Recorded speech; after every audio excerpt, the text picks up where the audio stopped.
Hi guys, and welcome to the Euro Car Show. Today I'm driving the brand new Toyota Corolla.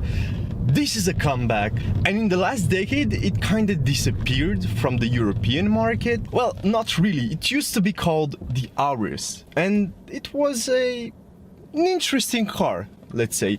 Not something that really piqued my interest, but overall a decent daily. Now Toyota has finally brought back the Corolla name in the hatchback game, and let me talk to you about this one. As usual, we'll start with a few key points around the design, and let me just come out and say it. I think this car is a success design-wise. It looks amazing from every angle. I like the front, I like the side view, I like the rear view, I like everything about this car, and the stylish trim it has right now with the red exterior with like black roof and large alloy wheels. They're 18 inches. Yes, they are. Honestly, it makes the car look so much more aggressive and interesting. And thankfully, it doesn't stop there, because the interior is also very well designed. It looks good, it doesn't have too many buttons, and everything is laid out right there where you want it. And I really like it. I think it looks good and it's very practical. I mean, the ergonomy overall is good inside. But of course, you cannot talk about the inside of this Corolla without mentioning, first of all, practicality. Well, you have space. This car is supposed to be a rival to the Volkswagen Golf or the Ford Focus, etc. So that's pretty much where it sits. And space-wise, honestly, I don't have any issues with this car. You can fit 4 people or 5 if you really need to, although as usual with 5 people, the one sitting in the back right in the middle is not going to be very comfortable, because mind you, this is not a 7 Series or a Lexus LS or anything like that. So it's fine.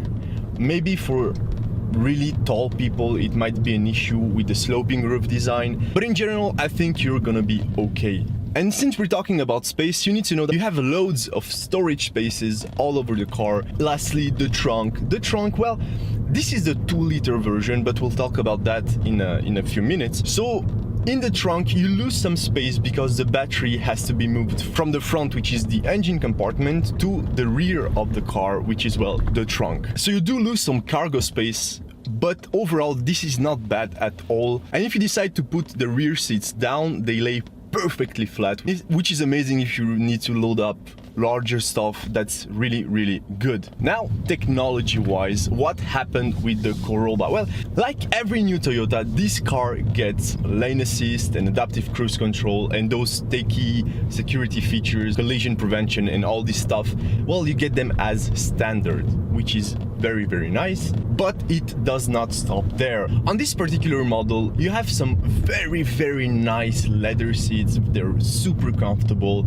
They're also heated. You get the classic Toyota navigation touchscreen infotainment system, which has all the new high-tech features, you know, Bluetooth, and you can connect your phone and whatever, all those stuff. You also get a rear parking camera with 360 parking sensors, and also on this one you have the auto park feature, which, to be honest, I'm not a big fan of. It works really well, but I don't need my car to park itself, if that makes any sense.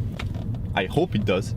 You also get the all amazing heads-up display, because I really love those. I think they're really practical and amazing.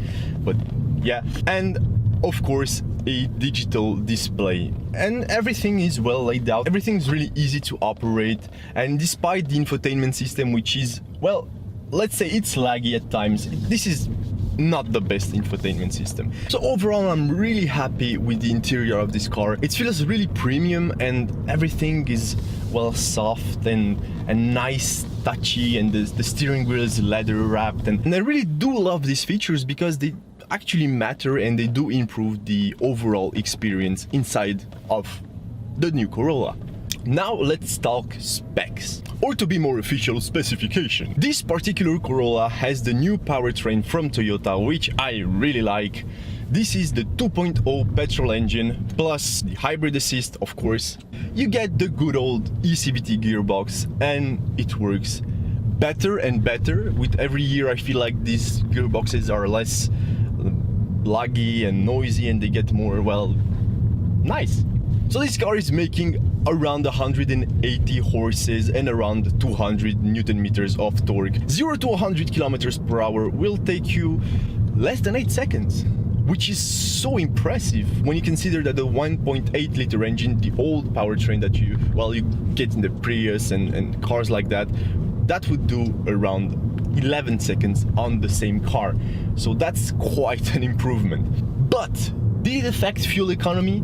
No, it's amazing. I've got an average of 5.5 liters per 100 kilometers, and you know, I drive these cars. I don't just like slightly touch the throttle and try to be as economical as possible. I don't like that. I don't think that represents reality, at least not my reality. And to be honest, 5.5 is amazing considering I've done, well, about 600 and some kilometers with this car, close to 700. Right? That's great. And mind you, that's on one tank, and it's still not empty. I still have just under a quarter of a tank. That's a pretty good autonomy in my opinion, and in everyone's opinion. That's 700 kilometers on around 50 liters of petrol. Come on, dudes and dudettes.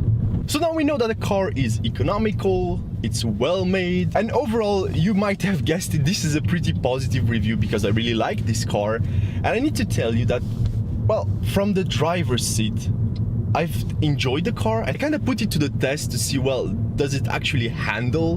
Because power is fine, so you could have some fun in theory. So does it handle, or is it just you know, a city car and that's it? And no, oh my god, it does handle. This car sticks to the road in an incredible way. I wasn't expecting this car to be as stiff when it needed to be, and then in town, it's super comfortable.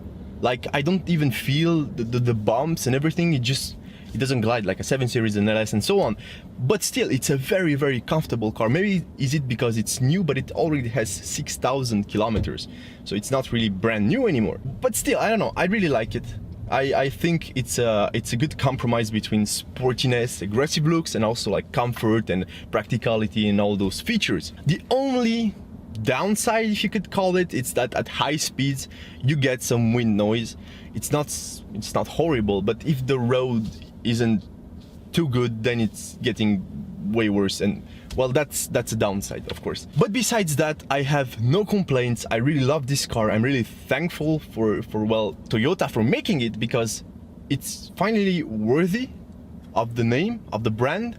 I wasn't a big fan of the Auris, and it was bland, like, you know, like just like cooked spaghetti with nothing. This is like a nice meal, you can enjoy it, and I did enjoy it. So kudos Toyota, kudos for bringing back the Corolla in the best way possible. But I'm just saying, if you want to put the, I don't know, maybe the Yaris Grmn engine in it and give us a manual gearbox, that would be also very cool. That being said, I'm done for today. This is all I had to say about the new Corolla. I hope you guys enjoyed it and it helped you, you know, discover this new car, because it's a completely new car, and I encourage you to go and, well, test drive it if you're interested in the model. You should know I left it to the end of the video because, well, I decide how I do these videos. This car, as it sits, costs in Belgium 32,000 euros.